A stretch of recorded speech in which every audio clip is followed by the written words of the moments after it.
Hello, everyone. Good evening for all our audience joining from India, and good morning to the larger community that is probably joining from other parts of the world.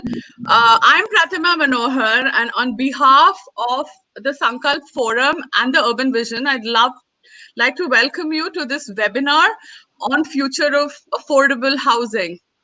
The COVID-19 pandemic has exposed and amplified long-standing disparities around the world. It has especially put a spotlight on how unequal our cities are. Anyone who's joining us from India will know and probably have witnessed the painful images of migrant workers walking to their villages without food and water. And I think it gives us a very vivid imagery of the scale of inequity in our communities. And one of the biggest early lessons of this crisis in emerging world countries like India is that we need resilient cities where all sections of the society can survive and thrive. We need to first ensure good quality housing, clean water, and sanitation for the weakest in our communities as a road to recovery post this crisis. So I'm so excited to have this amazing group of doers and thought leaders on this panel to lay out plans and solutions on how to deliver housing to low-income communities. So thank you guys for joining us from all over the world. Geeta is here with us. Geeta Mehta, Professor Geeta Mehta, President of Asia Initiatives and Professor at Columbia University. She's joining us from New York. Alfredo, who's the founding partner of the Urban Think Tank, and he's joining us from Oslo. And then we have Rahul, who, like me, is living the grand rural life in Goa. And he's the co-founder of Herbs with Matthias, who's joining us from Geneva. So we have a truly diverse panel, at least geographically. So thank you so much for joining us on this important webinar that we are co-hosting with Sankalp. And in terms of format, just for the audience that has already joined us, hello everybody. Feel free to add your comments and inputs or questions for us in the video below. In terms of format, we will start with a brief, thought-provoking and potentially agenda-setting declaration on solutions and ideas for delivering housing from our speakers, followed by discussions, and we hope to answer as many of your questions as possible. So we'll start with a brief introductory remarks, and some of our speakers also have slides to present. So Geeta, will you go first? Okay, I can do that. Just a minute, let me just do slide share here. Yes. And as Geeta gets ready to share her slide, tell us, how are you all doing during this lockdown? Hope well. Alfredo, how are you Can feeling? everyone see my slides? Not yet. Oh, yeah. Can everyone see my slides? Yes. Yeah, we can see. Okay. So let me start by saying that I want to talk about the millions of people who cannot really afford the affordable housing that has been built or is being built. So I want to propose that, we think about affordable housing or social housing as housing plus. So not just as walls and a roof, but as much more. And what is that plus? One is housing plus livelihood. As Pratima so well mentioned, that this crisis, COVID crisis, has exposed the extreme inequities everywhere in the world. Even in the United States, people who are doing work with their hands have lost jobs, have hardly any social safety net. And people in Queens and where the hotspots have been, they are like 4 or 5 people living in one room, no different than in developing countries. So I think we need to think about housing plus livelihood. And what does that mean? That means that we think about maker spaces, we think about welcome centers, because in India, about 100 million people are temporary migrants to cities for work. So we should really welcome them because they are the brave ones. They are the self-selected, smart ones who have come. So they should be welcomed. There should be centers that provide information on jobs, education, healthcare, legal help, and yes, free internet. Housing plus social urbanism, because you can design any kind of housing, but unless it's connected to the physical and social infrastructure of the city, it's really not worth very much. So we want to think about ecological justice and locational justice. The image on the bottom left is of informal housing in Mexico, because the government has decided that free market is more efficient. So they just provide very cheap land, and the developers are building these maybe like 6 million houses, all very far from the city. So people don't move in there. Similarly, in India, the government has sort of abdicated its responsibility to stand up for the public good and instead become monetizer of land. So these speculative developments are happening around all Indian cities. So there's a glut actually of high income housing and huge unmet demand for low income housing. So we need to think about that. Housing plus tenure. As I said, there are like 100 million people in India alone, and I'm sure in many other countries that are rapidly developing of temporary migrants. And so we need to think about affordable and flexible rentals and tenure. And I want to propose actually a system of housing credits for ecological and social services. People who are... Geeta, sorry to cut you off, but we can't see the slides moving. I don't know if you're changing your slides yet. I don't know why you cannot see. Do you want to show? Let me try. Or maybe I will stop sharing and then start again. Yes? Yes, we can't see your slides. Okay. You could just see the first one and then you couldn't see any? No. Yeah. Okay. So I'm going to try again. Sorry about that. Maybe PDF is better? Okay. I can try PDF. Just give me a minute then. I'm going to try the PDF. Please. Sorry about that.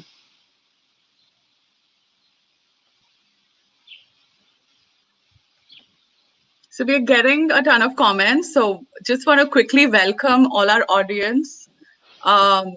We have Anisha Chaudhary Majumdar. Hello. Shweta Junjunwala.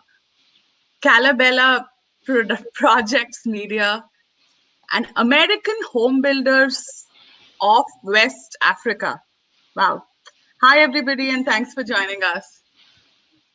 Okay, I think this is going to work. So let us try it here again. Sure. Sorry about that.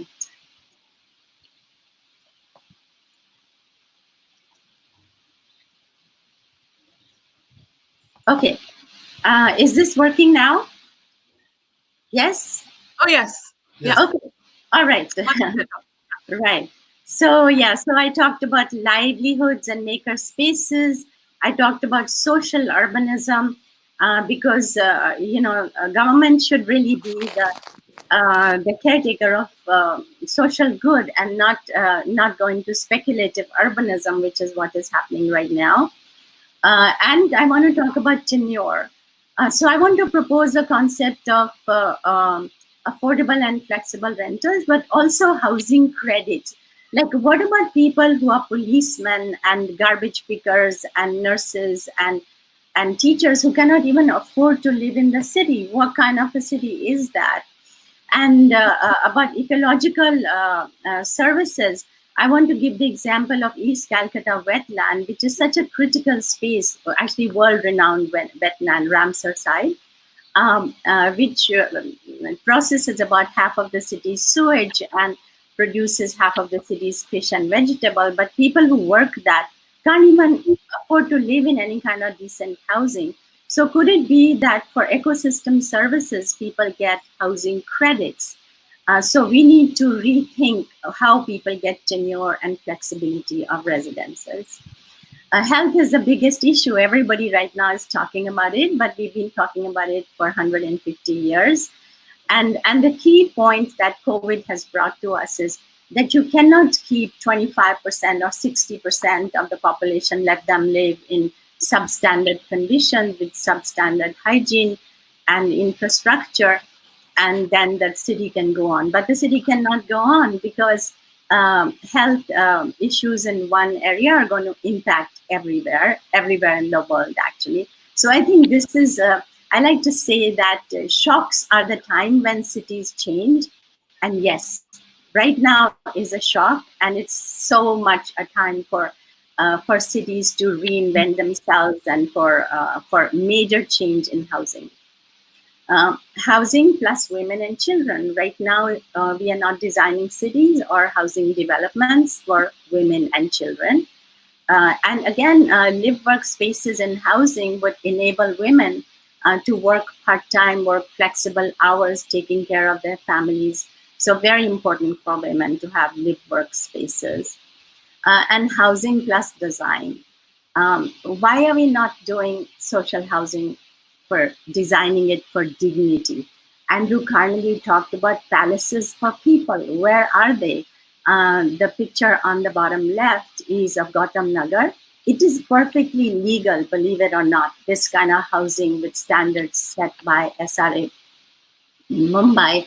But this is a housing that has increased the incidence of tuberculosis in people by 25 to 50%, and people have to keep their fans and lights on all the time, and so there's an additional poverty penalty of having to pay those additional fees. So this is housing designed to think that these people are always going to be poor and in a way keep them poor. So we need to rethink that. The example on the right is in Singapore of a Pinnacle. It was a worldwide competition, and this social housing building, the government is so proud of that the Prime Minister several times gave his annual address from the top of this 50-story social housing building that has jogging tracks on the 50th floor and all sorts of public amenities. So I just want to say that I think all housing projects should be evaluated in terms of not just the financial capital, which is the case now because we simply look at a financial performer, but it should be evaluated in terms of its impact on ecological capital and social capital. So triple bottom line accounting needs to be a must. And I just want to leave you all by going back to the idea of housing credits for ecological and social services at Asia Initiative, which is another nonprofit. And we are working with Rahul and Matthias and Herbs as well. We developed the idea of social capital credits or SOCs. It's the community currency for social good. So you do social good, you earn SOCs, and you can spend it towards housing, education, skill empowerment, and healthcare. So just some ideas to put on the table for discussion. Thank you. Thank you, Geeta, for a quick overview and ideas for delivering housing for large parts of our communities. Alfredo, should we have your brief opening statements? Yes. I know you want to share your slides Let's as well. See if this works. Okay. It should work. Give me a sec. Can you see something? Does it work? No, you'll have to share it. You'll have to click share screen. I thought I did that. Let me do it again. And then from the top, you have to choose what you are sharing. Oh, I see. Yeah, so choose applications. Got it. How's We got this? it. Yes, okay, we have it. Can see it now. This is good. Great. We have your screen here. Let's see full screen. How's that? Now? Yes, we can see this. Yes, Perfect. This is good. Perfect. Okay, so I'll go very quick, rapid fire. Housing communities is the topic today.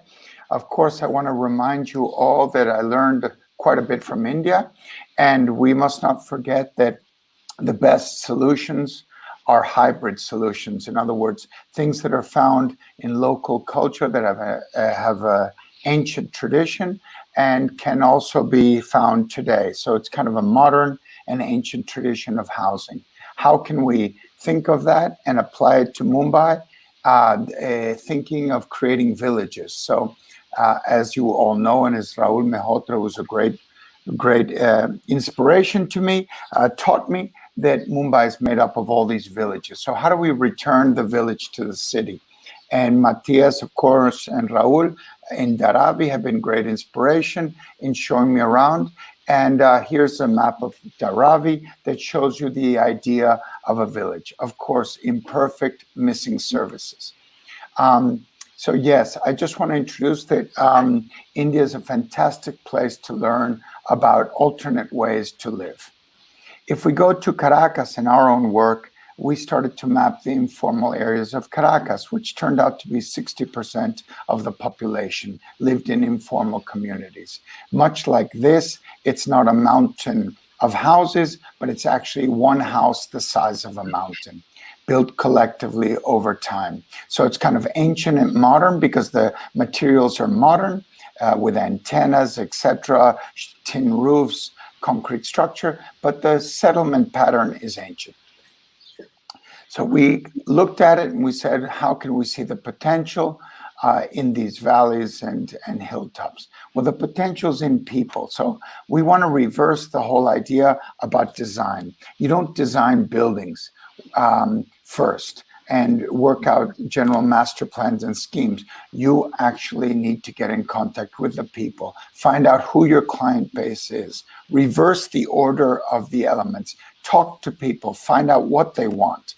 And only in that way will we be able to tackle this map, which is done at Harvard years ago in 2005, where we pixelated real data that shows the growth of the world till 2050. Most of it will be in the Southern Cone, in Global South, and most of it will be in informal areas of the world. So, having said that, what is the city?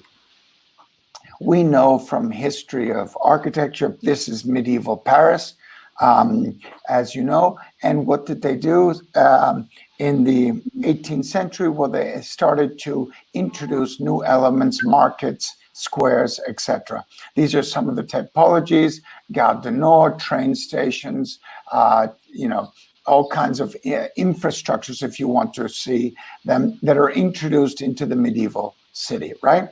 Or you have this case, which happened in Marseille, which was a medieval block of Marseille, and this is Le Corbusier's housing block of the Unité d'Habitation. So this is the modernist way to do it, and we ask, what is the correct way today?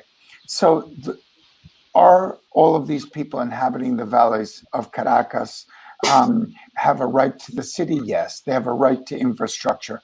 It's a place where drinking water is more expensive than gasoline. There's obviously, there's no right to housing. And how do we do all of this in order to create democracies? As you probably all know, my country, Venezuela, is suffering one of the biggest migrant exodus of this century.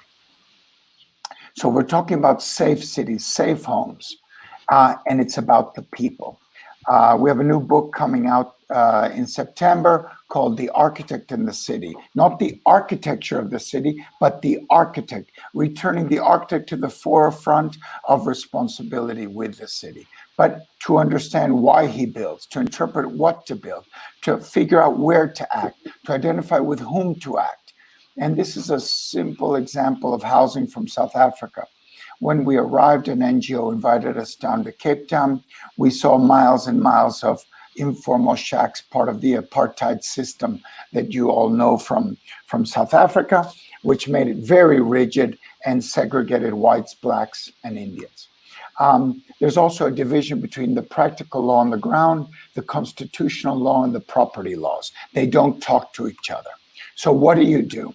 Well, we always go around and research, and this leads me back to the beginning of the presentation. We found a prototype of a 2-story house with a shop in the ground floor.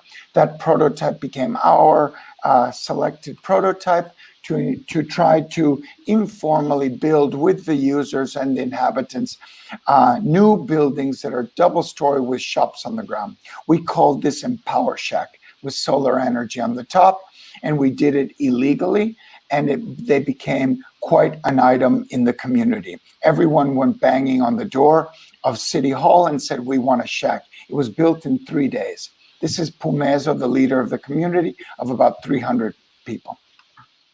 With that, we began a whole program, raised funds to start to work, to figure out who can pay for this transformation from the shack to the house.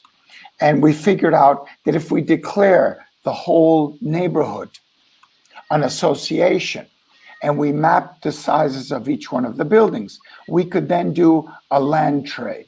In other words, we could trade big houses that didn't have to be so big for money, and we could then redistribute the land among the residents, and they could get new prototypes. So we invented a kind of app that helps negotiate this trade-off between the parts. The app has a plugin. It basically works with the best building prototype we could find, which were row houses. Those row houses can be user adapted, and they can be agent-based information and data where we can configure each one of the houses differently.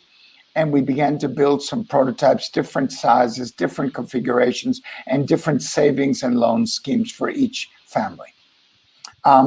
Finally, we were able to rebuild the block, and we built 44 houses, you see here, and they have been appropriately finished with graffiti by the community itself, as you see here in the pictures of the whole block. And all of this is an initiative done by the community association on municipal land in what was once squatted land, transformed into a rent-to-own community. Thank you very much. That was a great presentation. Thank you, Alfredo. I think it was a great example to see how to empower communities to problem solve. And I think that's a great segue to invite Rahul and Matthias to talk to us about their work in the city of Mumbai. Rahul? Yeah, so we do this together? Yeah, sure. Yeah. Yep. Yeah. Perfect. Good. Yeah, maybe we can just start with a little brief introduction to our practice, Herbs, which was started in Mumbai. It was started about 10 years back, and since then it was started by Gita Mehta, Rahul Shivastrav, on myself, and it was started on the simple observation that what we really needed is to start thinking in a different way about the practice of architecture, of affordable housing, and the practice should be based on a recognition of the existing resources within neighborhoods. And that's why we located our office in Dharavi, in Mumbai. We've been shifting like 3 times or 4 times offices in different parts of Dharavi. And we've always put the focus on not only collaborating with residents, but also with the local builders, typically people in the neighborhood who've been practicing construction for years, who have a great deal of experience, and really build on that and see how we can add value to the work which is already happening, rather than coming and bringing a different set of practice and something that doesn't fit the reality of on the ground. Yeah. Go ahead. Just to add to what Matthias was saying, for us it is very important to not look at housing as if it is a commodity which has to be provided to people, but to recognize the internal energies and the conditions which encourage people, communities, etc., to contribute in the production of shelter, accommodation, housing. We feel it's very important to delineate the idea of living in an urban space, not only in the context of housing as one capital H word, but as something which has many nuances inside.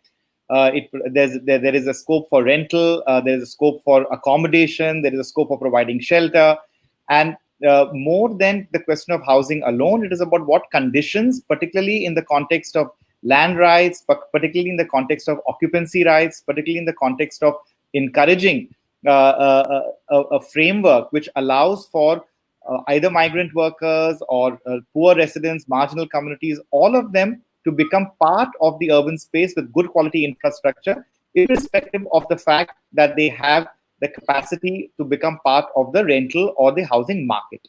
That has very much been our focus. Maybe I can share some slides, which will give you a little bit of an idea about the kind of thing we're doing. Okay, showing this, and can you all see the screen? Can you see the slide? Yes. Yes, you can see the slide. Yes. Yeah. Okay, very good. All right. So, Urs was born in Dharavi, in Mumbai, and very much shaped by the neighborhood itself. And in Dharavi, we developed confidence in the ability of people to collectively produce their own habitat. And this is really, really important, because when we talk about affordable housing, unfortunately, and it's not just affordable housing, but it's actually the practice of architecture, engineering in general, we often start from the blank slate. The architect is usually trained to look at an area and think about how it could go from state A, which is the present state, to state B, which is a future state, which is going to be completely different. We really don't subscribe to this, and we don't subscribe to even the idea of the future. We think that actually we need to kind of build on the present. There's no future, there's only a present, and that present must be improved. So it's kind of like getting into contact with reality. And our motto has always been the user-generated city. And so this is examples of us working, interacting with local builders. We've been recently doing a project in which we've been doing many kind of projects in situ in different parts of Mumbai, which is really straight up construction. So we work with the contractors, with local builders. We bring in architects, and we start some kind of dialogue. And we think that that exposure is a very, very good thing for the local builders. And it's also a very good thing for the architects, the policymakers, the engineers, those who want to actually come and have an impact. Exposure needs to go both ways. So the first principle that we're working with is the idea of recognition, recognizing what is there. And a few of those principles, which now I'm presenting, are things that we're able to develop from the context of Dharavi, but which are now applied in radically different contexts. So we opened, we have some projects happening in Sao Paulo, in Bogota, and in Geneva, Switzerland. In Geneva, we're working a lot on participatory planning with the government, which is something that we cannot really do in Mumbai. Although we're now doing some work in Kochi, with the municipality of Kochi in Kerala. But the starting point is always, what are people already doing to address the issues that they're confronted with? We think that this is really where the intelligence lies. We don't call Dharavi or other neighborhoods which are called slum by the government. We don't call them slum. In fact, we see them as the homegrown neighborhoods. We don't also see them as necessarily informal. What we recognize is that people are always doing the best they can in order to create order, to rationalize, to make things work. So we say that actually what is very interesting and specific about some types of neighborhoods, such as the ones that Gita also and Alfredo presented before, such as Dharavi and many others all around the world, is that they are homegrown. They are built from within. And this is a tremendous strength that if we fail to recognize, we may destroy in the process of trying to improve.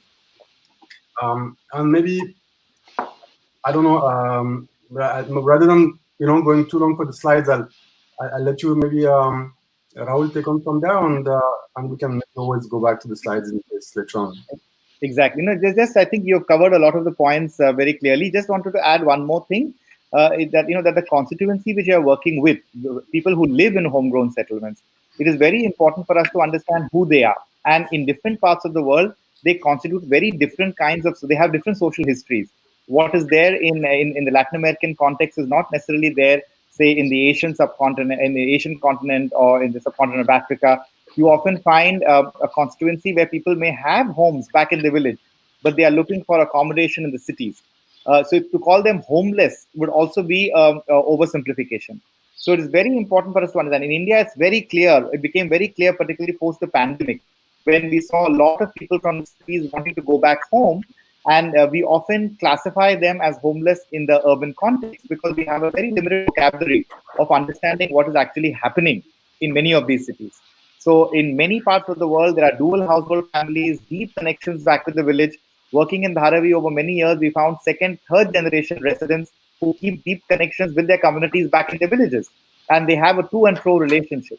So we must understand the constituency we're talking about also very carefully.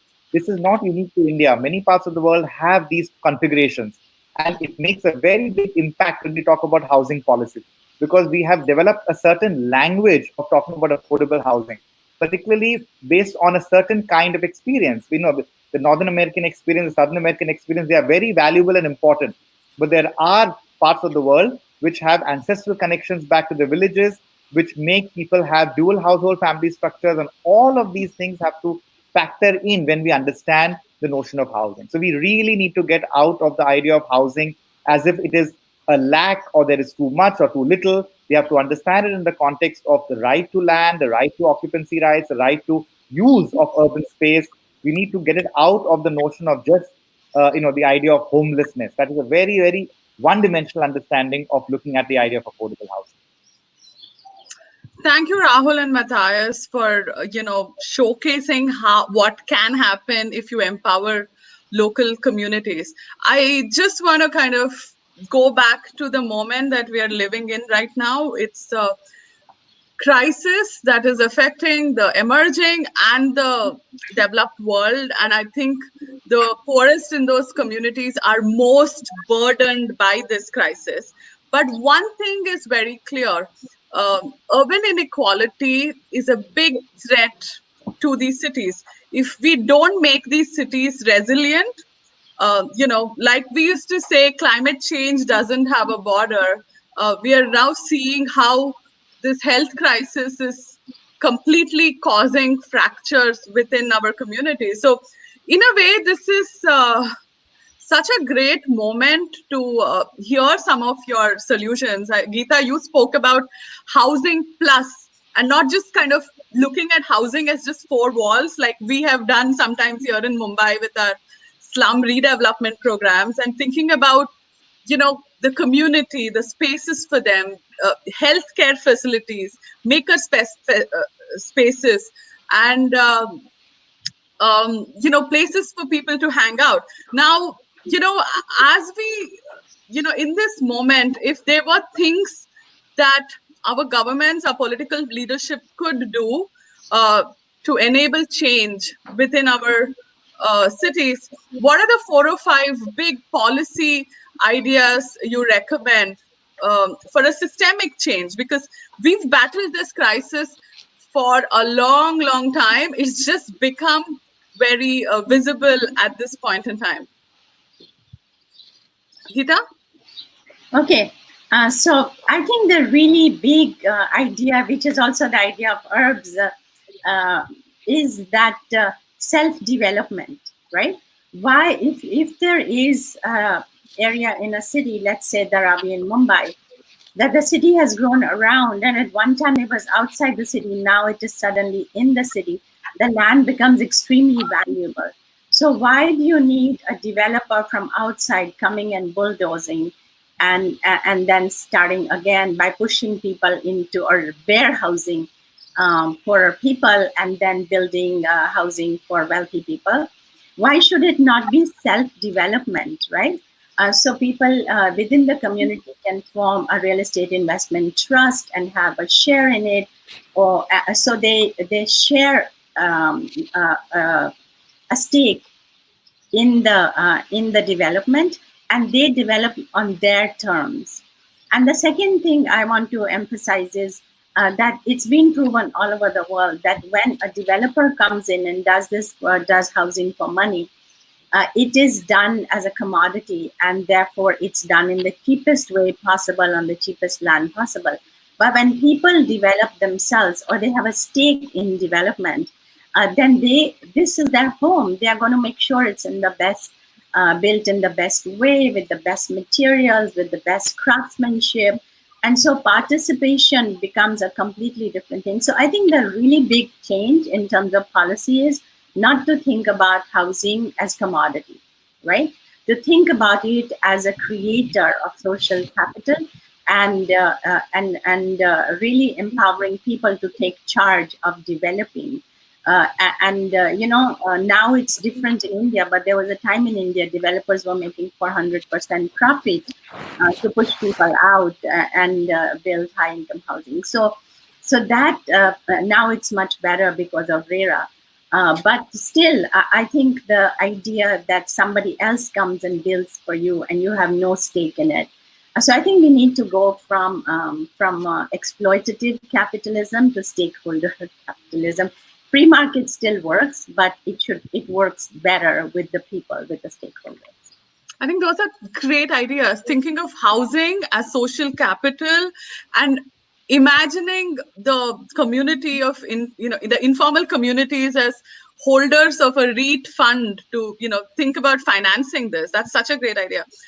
Alfredo, I would love to talk to you about your work of empowering and giving agency to local communities to deliver their own housing. So are there examples, Alfredo, of places where that's been more successful? And now that we are going to enter this brave new world where we have to start thinking about these issues, because we've seen the crisis that happens if we don't. What are the kind of transformative ideas to enable cities to adopt this way to co-create solutions for delivering low-income housing? Well, I think the government, if it doesn't already have in place, it should have in place that about 2% of GDP growth of India's national GDP growth should go into Housing First program, which would then trickle down to all of the city halls. And funds should be made available on an agency base where people can submit projects that have signatures by communities behind them. Just like as if you're applying for a grant project in an art project, you could apply to reformat, resettle, reorganize whatever infrastructures are around housing that would be necessary, and you would have availability of those funds at a very, very low interest rate, and then maybe the World Bank could join in and maybe contribute or add onto that program to make long-term loans, because no one wants to loan long-term to the poor, but they need about a 20-year to pay back, because at $100 a year or $100 a month income, they can do very little to pay back. And then I think just empowering thousands and millions possibly of small-time developers would be the solution, and creating value on what is municipal land, because or municipal land or land that has no market value. It's just bringing the invisible capital to life. I think that's such a great thought, dedicating 2% of our GDP for delivering housing. And it especially fits in with what Geeta told us, to reimagine housing as social capital. Rahul and Matthias, you've both, worked in one of the largest slums in the world, in Dharavi, empowering local communities to build their own homes. And like Alfredo said, you created a ton of, developers to, build better communities and housing for themselves. What should be our agenda as we exit this crisis and plan for recovery? Rahul, do you want to start? Matthias, maybe you should, and then I can follow up. Okay. Actually, there's something interesting that has come up during the crisis, and it's kind of a call not to return to the abnormal. It's not a return to the normal. It's like a return to the abnormal, because the world we had before we entered the crisis, the COVID crisis, was already business as usual, was already abnormal in what it was producing for society. So hopefully, when we return to the world everyday life, we should have learned a few lessons from the crisis. Otherwise, all of this loss and suffering will go to a total waste. So what can we learn from it? I think the first thing that we can learn from it is that it is interdependency. We are all in it together. So rich or poor, north or south. At the end of the day, the crises that we're experiencing are happening at the global level. And so we need to find this way of understanding each other. The other maybe lesson is that we should be aware of our inability of constructing or planning the future. We don't know what is coming to us. We live in a world of uncertainty and risk. And we need to now put our creative gear not towards imagining new utopias and perfect worlds, but towards dealing with what is coming at us and dealing creatively with it. So that's another important lesson. We don't know what's coming at us. We need to be ready for everything and anything. The other thing that maybe we need to really kind of learn from it is a bit of empathy. We need to start thinking about how, like, we need to put ourselves in other people's shoes. We need to learn how to do this. We need to understand why have people, so many millions of people left the cities and gone on the road to reach the villages. Why is this? We can't just blame it, why are they doing this? They should stay where they are. If we don't understand, why they're doing it. And this is something that, we can talk about a little bit more, because we've really been kind of following that process and trying to understand. And the last thing I would say is that local capacity. We've seen that in Dharavi, the government aid and support was not really reaching people who needed it the most. For example, people who didn't have ration cards, people who didn't know what was going on, didn't have access to information. And who helped them? Local organizations, local community leaders. And we need to understand that these are the forces we need to work with in order to improve everyday life. So I think those are a few takeaways from the crisis. And just to add to what Matthias said, that for us, our relationship with Dharavi is not based on the idea that it is one of the largest homegrown settlements, because in fact it is not. There are many more, even bigger ones in other countries, even in Mumbai it's not. But we have a relationship with Dharavi based on the fact that it has been very productive, and it has a very huge pre-existing social capital. It already has a lot of socio-economic capital, and that capital comes from the fact that the communities who have come there, they have their own artisanal skills. They have come from, they belong to very strong ancestral villages which support them even when they are living in Mumbai. And it is this internal energy which has produced a very, very vibrant neighborhood, which for us is extremely inspiring. We are there because we learn from that context. We are not there to solve problems. When we talk about even empowering, the local agencies, they already are in many ways empowered, and this is not just a kind of a tokenistic tribute. It is something which we can see. There's a lot. We all know of the huge amount of economic productivity which happens there, and that happens because there is already a lot of social economic capital. What we are not realizing is that there is a very strong sense of weight and burden on not allowing this capital to actually be expressed. So, and one reason for that is that sometimes, even land rates, even the real estate value, etc., start becoming pressure points for these neighborhoods. And if you reduce the idea of a city only to what the affordability provided by the market value, then there is a limit to that. And even for, as Geeta, you were saying that stakeholder capitalism is important, and of course you need to recognize what the free market can do. But the fact is that it is not really recognized. This agency, this capital is not recognized, because the way we have arranged our markets, the way we have arranged our economy is based on a very narrow definition of what is legitimate economics, what is legitimate capital. So this definitely needs to be questioned. And maybe, Fatima, if I can just add one thing, based on building on what Rahul just said, is that there's a very strong kind of impulse now to think about how can the government, what kind of role should the government have? And we look at Singapore and we're like, oh, how amazing the response, and so efficient, and also so totalitarian. It was efficient because it was totalitarian, but also what was forgotten is hundreds of thousands of migrant laborers working and living in conditions which are at least as bad as what would be in the worst conditions in Mumbai. In camping with many other people, and the disease spread there. People were invisible. So we think that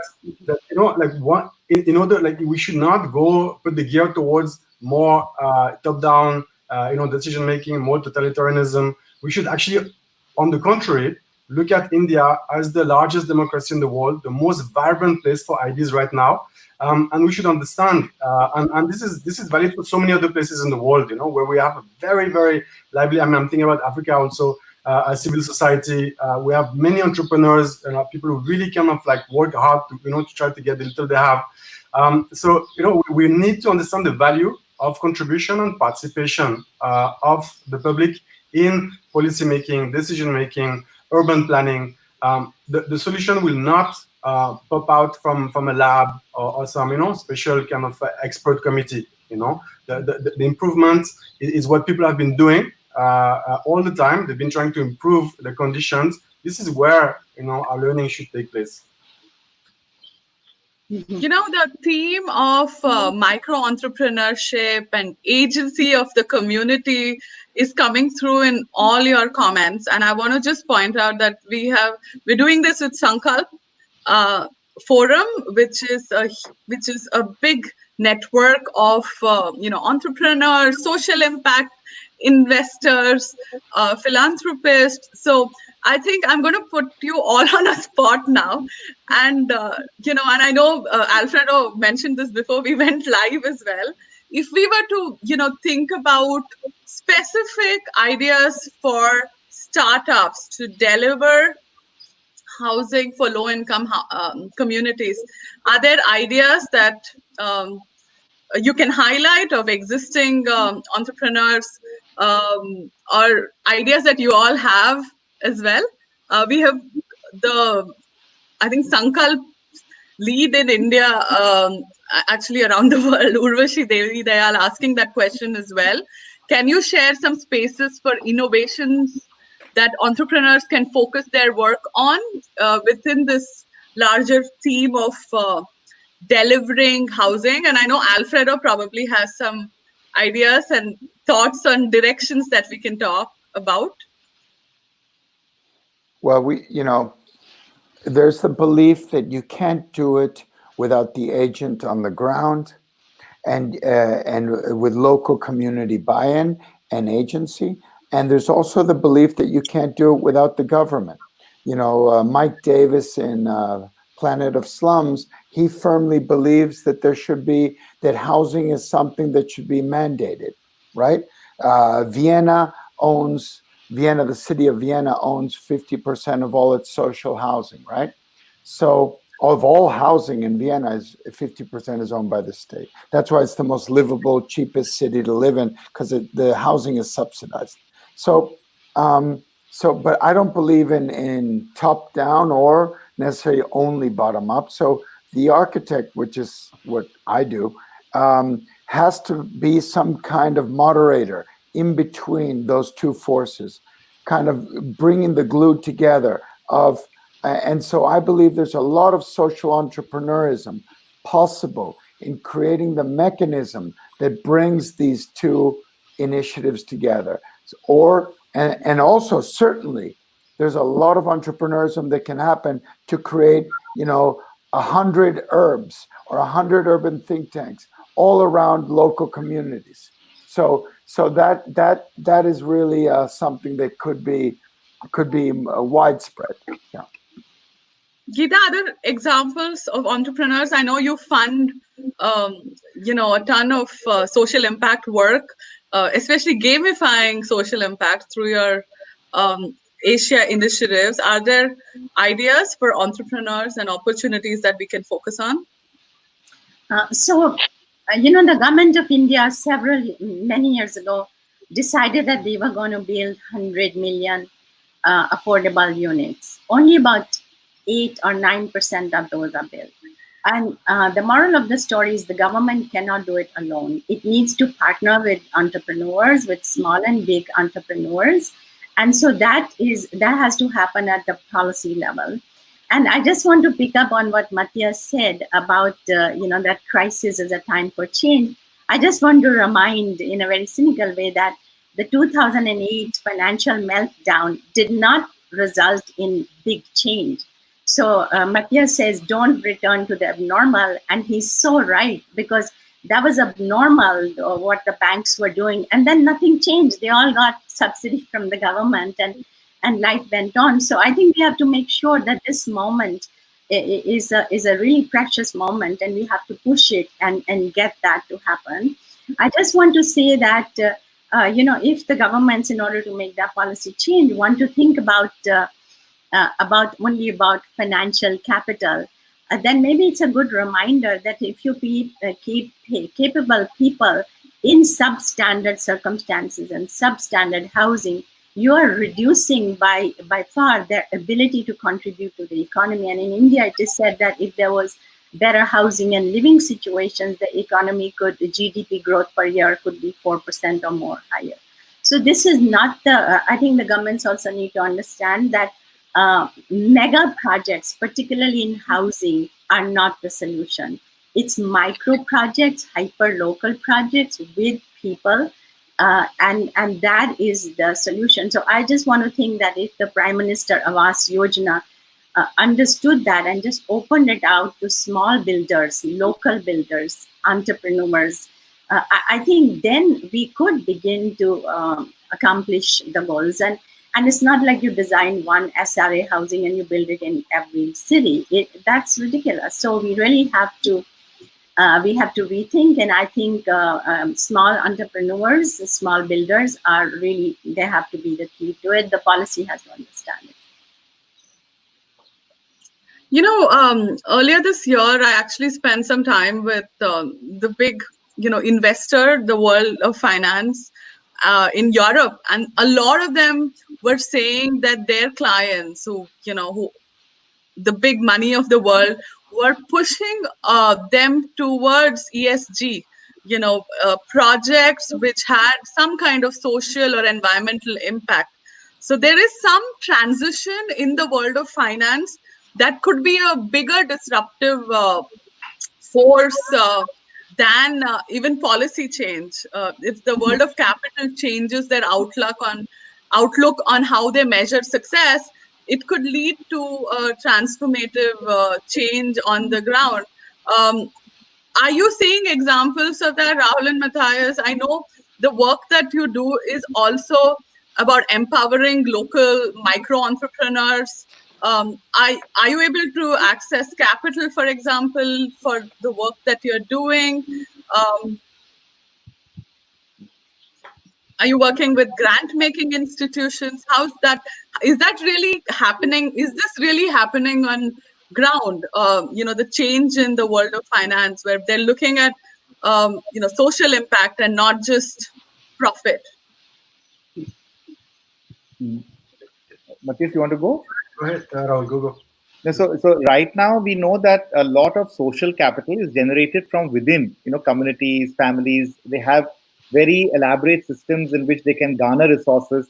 This is something which not only the communities themselves, but all of us rely on. In fact, the reason why there's so much of subsidy, in terms of labor cost in India is because a lot of the workers, they basically are relying a lot on resources which they have not been provided externally from. So this is already happening. Secondly, the way they have to, when you do not recognize their skills, when you do not recognize their legitimacy as citizens, then and that is what happens in most cities, because we have somehow managed to reduce their citizenship to the place where they live, and if the place where they live is not based on what we consider to be legitimate urban space, because it is either there is a contested occupancy rights, then we also delegitimize their citizenship as well. This is very problematic. So if we want to recognize entrepreneurs and we want to understand, what innovation is going on, what is the real value of capital, then we need to first de-link, who the people are from the status of illegitimacy, which is derived from where they live, because where they live is not based on any rational, valuation of urban space. It is based on very other factors, because land is considered to be expensive. Land is considered to be expensive because of huge speculative investment, which is done and which everybody benefits from indirectly or directly. But the fact is that we need to understand that there is already a lot of capital, there's already a lot of agency which exists, and that we need to find ways of recognizing and giving legitimacy to it. And legitimacy to right down from giving, whether it is a businessman asking for loans, whether it is for someone asking for sort of a legal loan to improve the quality of housing without having to explain why he or she has to be called an illegitimate citizen, because he or she does not have market approved legitimacy to live over there. So these things we see today. We are in the 21st century. We cannot speak in the in terms of the 90s and on the 80s, where the markets control through a lot of speculation. Today, everybody knows globally that this is not sustainable. So why can't we use this as an opportunity and not go back, as Matthias said, to the old abnormal? And for that, we need to understand how these institutions are also functioning, and certainly groups, which are involved in venture capital, which are involved in investing in entrepreneurs, they need to open up and start understanding and valuing how people need to be really appreciated for their value, not based only on certain market criteria. If this break is done, then a lot of energy can be unleashed.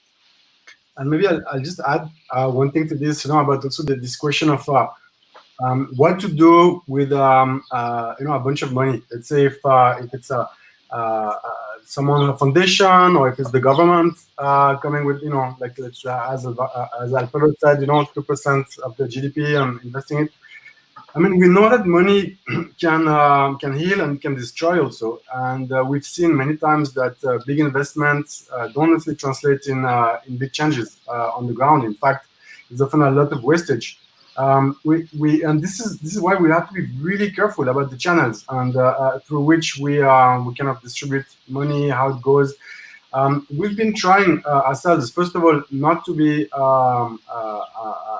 asking for donation money. So we're trying to kind of be an enterprise also. We're trying to say, okay, how can we bring value and sustain ourselves through services that we can provide, whether it's in the neighborhood itself, when we kind of are working on architectural projects in the neighborhood, and we have a little local economy there going on.